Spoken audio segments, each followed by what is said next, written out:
Like the wildebeest migration, the rain doesn't operate to a specific timetable. But it is vital for the migration itself, particularly the birthing of 500,000 calves, which is what we came to Serengeti to see. It was obvious from the time we landed in Arusha that the rains had not arrived. Plenty of dust, but very little grass. As we flew west from Arusha towards the Serengeti, we were rewarded with some beautiful views of Lake Manyara, with thousands of flamingos beneath us, which was soon followed by an equally spectacular view of the Ngorongoro crater. Whatever the news about the rain, the beautiful sunrise on our first morning and getting out onto the open plains soon lifted the spirits, and the focus of our safari was going to shift. Without the rain, the wildebeest herds will be scattered. They'll be looking for any grass that'll help them produce the milk the babies will need. Without it, they'll hold on to the calves as long as possible. So the best chance of our seeing wildebeest in any numbers will be to concentrate on the waterholes. Soon after leaving camp, however, we've come across these two hyena, who are busy fighting off jackals from the kill that they made last night, presumably of a wildebeest. In the harsh conditions, the animals are running out of options for water, but this particular hole, some 2 to 3 kilometers away from camp, is obviously proving attractive for a huge number of wildebeest, and their usual travelling companions, the zebra.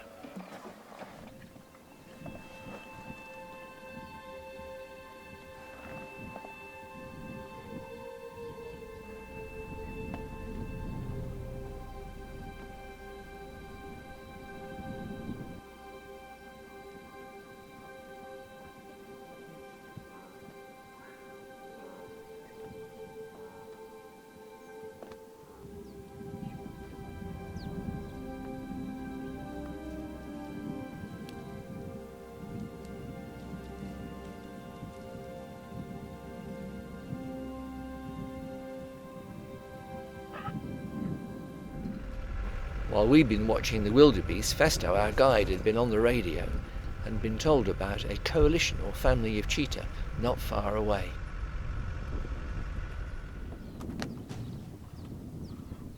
The cubs were on one side of the road, while Mum was on the other, looking for prey.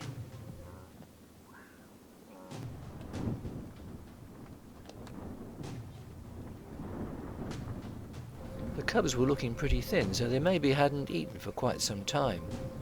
As we watched their mother, it became obvious that she was limping. So while she'd been watching the young zebra eagerly, it was way beyond her ability to reach it with the injury. The young cubs were not skilled enough to hunt for themselves, so for the moment, they'll go hungry.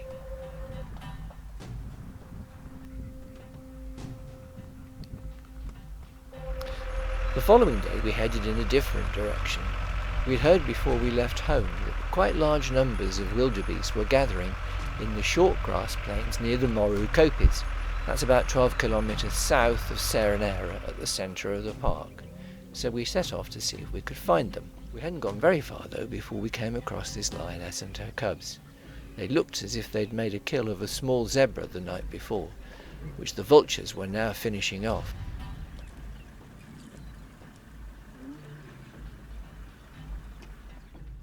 Out here the cubs are extremely exposed, so the mother was calling them softly to get them to move on more quickly.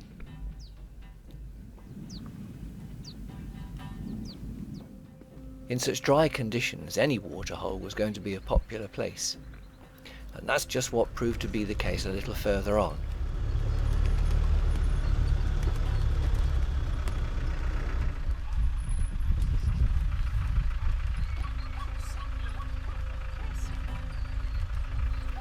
The wildebeest were outnumbered many times by the zebra, and the noise you can hear are the stallions trying to keep their herd together amongst such a large crowd.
That stream had been the only source of water for many miles around. And it's only when you move out into the open savanna you realise just how important that is. In other years, when the rains have arrived as expected, this area would be filled with hundreds of thousands of wildebeest and their calves. The kopis provide an attractive addition to what is already a beautiful landscape, and of course they provide wonderful vantage points for predators.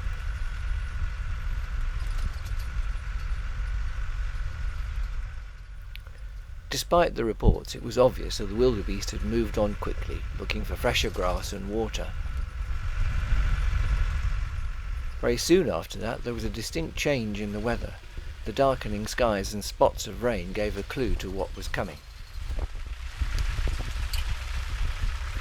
At this stage it was just a light shower, so nothing too serious. The roads are actually on black cotton soil, which can be extremely tricky if the weather deteriorates.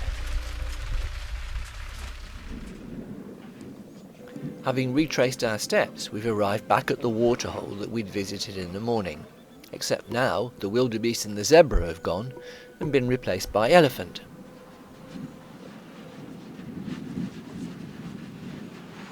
It may not look like it, but by now it's getting extremely dark, so it's definitely time to push on.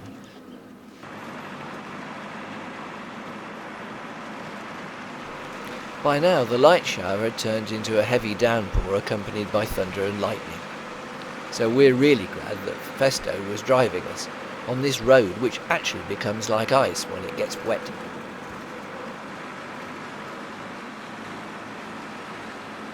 Thoughts of further photography were disappearing fast, but when we got back to camp, just outside was this clan of about 20 hyena. I suspect the mother was trying to teach her cub how to deal with the scrub hare that someone, presumably the mum, had killed. Despite the heavy downpour we've just been through, it's amazing how quickly the ground dries out. The thin volcanic soil may be very rich in nutrients, but it's very bad at retaining water.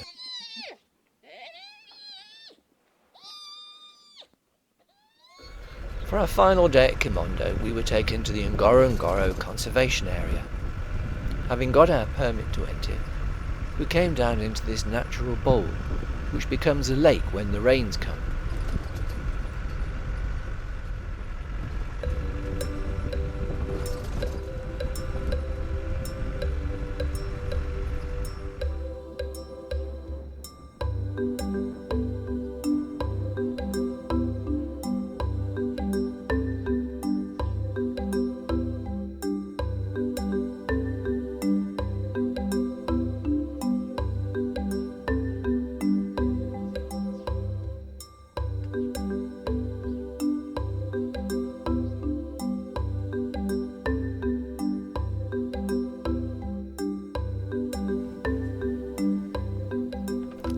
On our way here, Festo had brought us past an area called Mash Kubwa.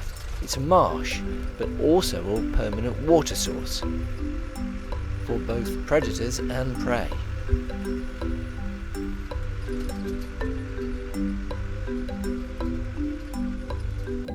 By now it was nearly midday, so the wildebeest wanted to find shade, but it would only be a matter of time before their need to slake their thirst overcame any fears of the predators that we'd already seen in the thicket not far away.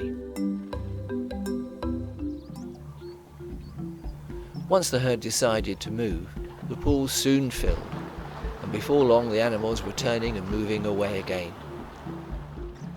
Even if they couldn't actually see the lions, they knew they were there.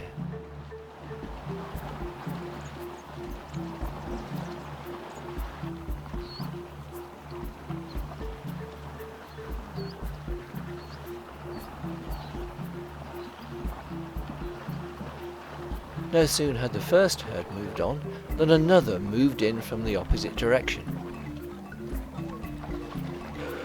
We may not have been witness to the calving that we'd hoped for, but we've certainly had a wonderful time here at Kimondo and seen firsthand the impact that the lack of rain has on the wildlife, particularly the migration.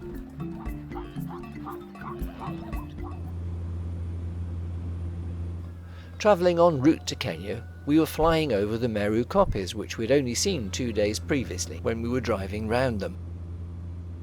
After landing at Tarim and crossing the border, we were soon on our way again. On this crystal clear morning, it only took us about half an hour to reach the Mara and the wonderful view over the Syria escarpment. From up here we could see that the Mara had at least got some water, but everywhere else was absolutely parched. Although the big herds at this time of the year are spread right across the Serengeti, there are still several thousand who remain resident in the Mara and who move in and out of the reserve from the Loiter Plains. They were so focused on getting to the river for a drink, they completely ignored the fact they were being followed by a very handsome young male who, given our location very close to the Oleri Conservancy boundary, may have been from the Moniko Pride, one of the biggest in the area, who sometimes split into smaller groups in order to hunt.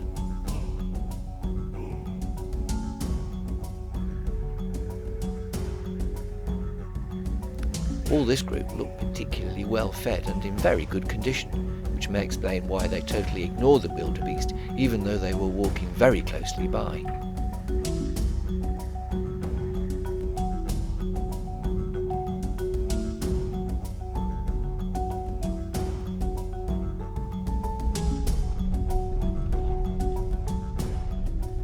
It was still dark as we set out on the following morning, but it didn't take long through the dawn light for Fred, our guide, to find us these 2 handsome males. They're known as Blackie and Lipstick, originally 2 out of a 4-brother coalition called the 4KM Boys.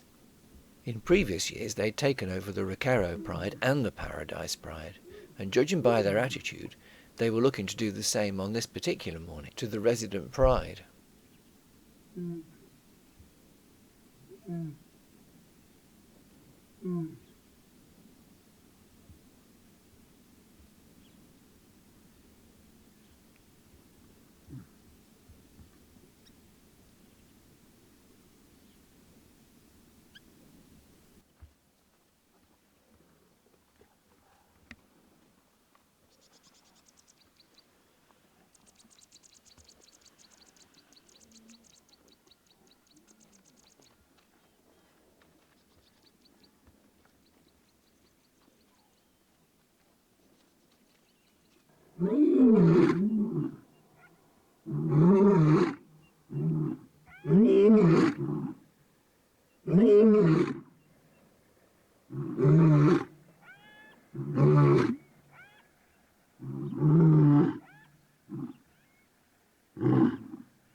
There was nothing subtle about their approach, but it drew scant attention from anyone else in the area.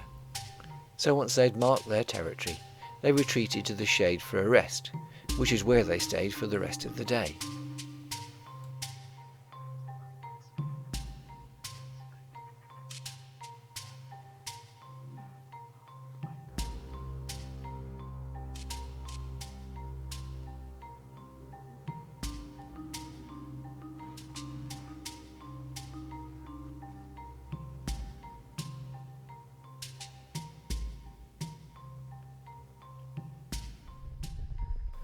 Closer to the Oleri River, there were large groups of wildebeest, most of whom had been down to the water for a drink.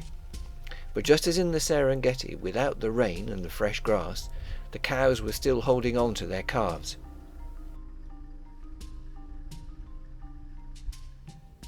I'm not sure exactly how many lion prides there are in the Mara, but the Mara Predator Project, which finished its work in 2013, was monitoring 11.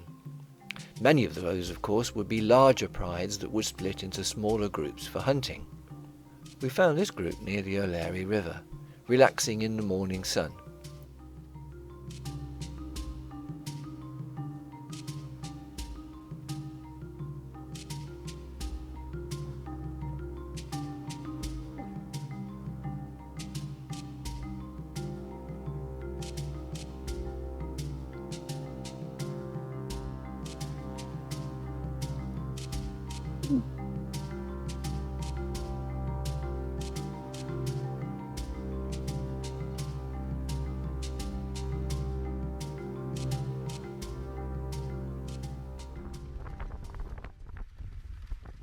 Although this is our fourth trip to the Mara, the sense of space is still as intoxicating as the first time we came. By mid-morning the temperatures are up around 28 degrees, and these wildebeest and their young calves are desperately trying to reach the Oleri River to find water. That won't be easy though, because the continuing drought has reduced it to a number of shallow pools. Although the lions we'd seen that morning had obviously been unsuccessful, that night returning up Emati Hill back to Topi House, we found him again with two of the lionesses. Although he would take the biggest share, he's obviously allowing the lioness to eat as well, because she's probably the one that made the kill. Her sister was sitting patiently some way off, waiting for her turn to feed, but of course she would have to wait until the male had finished.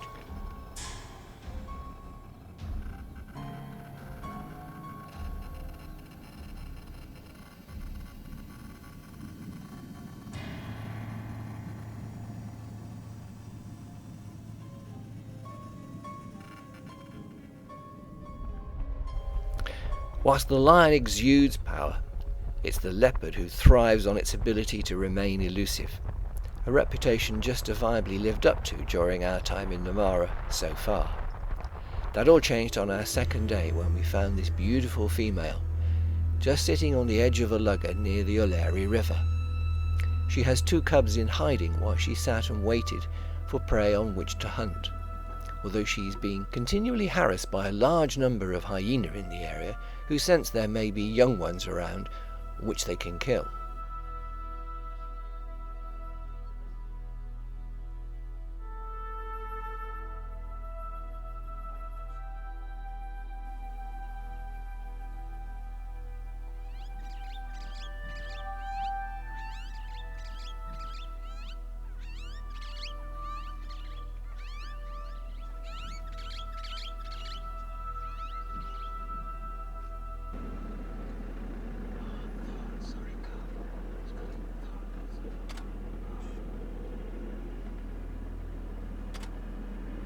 Eventually she decided the only safe thing to do was to bring the cubs out of hiding and find another safe place.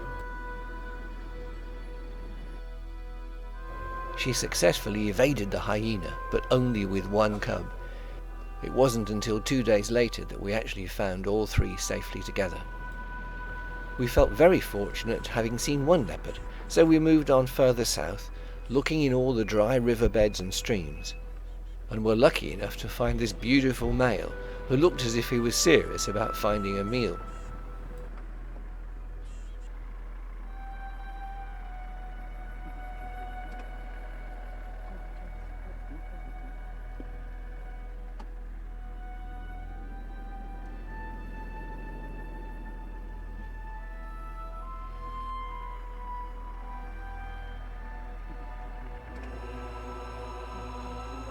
The lugger and the long grass afforded him excellent cover, for on the other side of the ditch he'd spotted a Thompson's gazelle and an impala taking shade under a tree. His problem was there was a large gap between him and them, where if he sprang and attacked, he would almost certainly have been seen.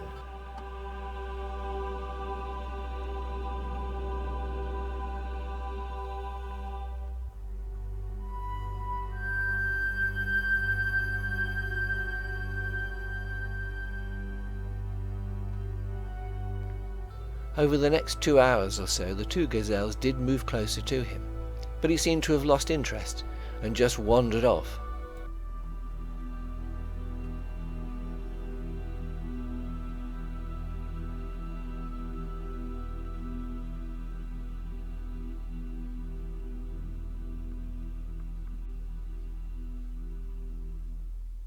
With the light fading fairly fast, it was time for us to head back to camp. But we'd had 2 fantastic leopard sightings, even if we hadn't seen a kill. The beautiful sunrise the next morning heralded our last day in the Mara. We were heading down to the river itself over Rhino Ridge and Paradise Plain, and it was here where we came across these lionesses and their young cubs.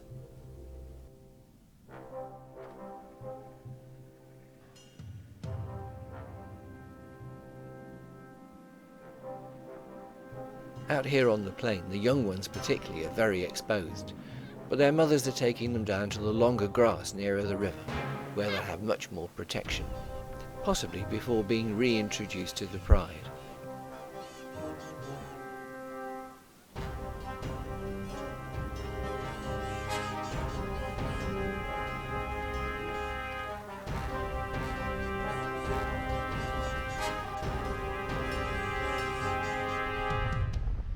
As we got near to Governor's Camp, the area was full of wildebeest.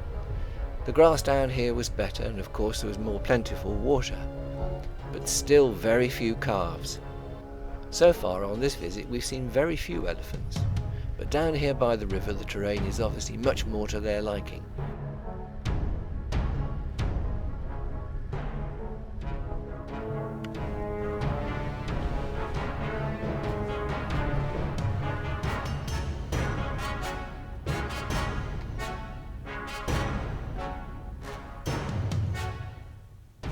Despite the lack of rain and grass, there was still hippo about. Nearby we found several, including this one with a young calf which can't have been more than a day or two old.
As we made our way down to the river, there were a great many wildebeest, heading in the same direction and looking for water. As everywhere else, there were very few calves around, although we missed the birth of this little chap only by a few minutes. He was still fairly wobbly and had got the remnant of the cord attached.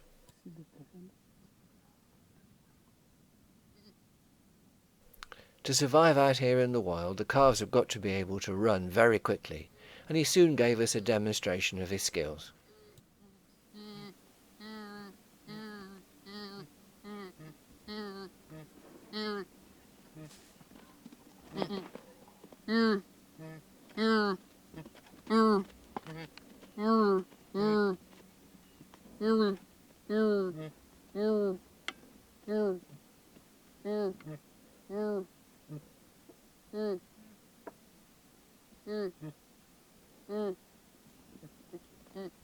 From here it was only a short distance down to the river itself.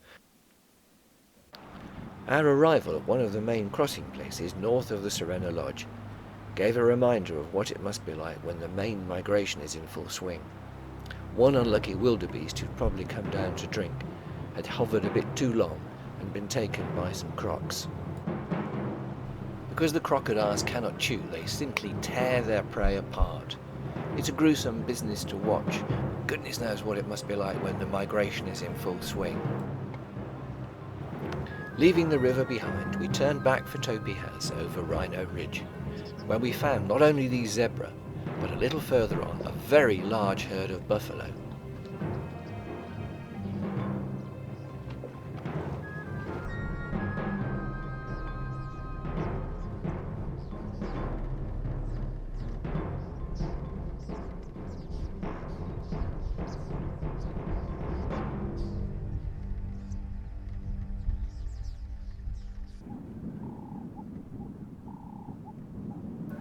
It wasn't obvious at first, but the lions, who were now spread out over the ridge, had taken down not only a wildebeest, which they were still eating, but also a buffalo.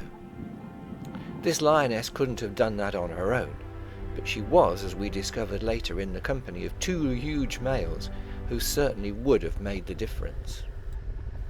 Having consumed so much meat, the lions were now coming back together to share a drink, and they were very fortunate that there was a ready supply on hand.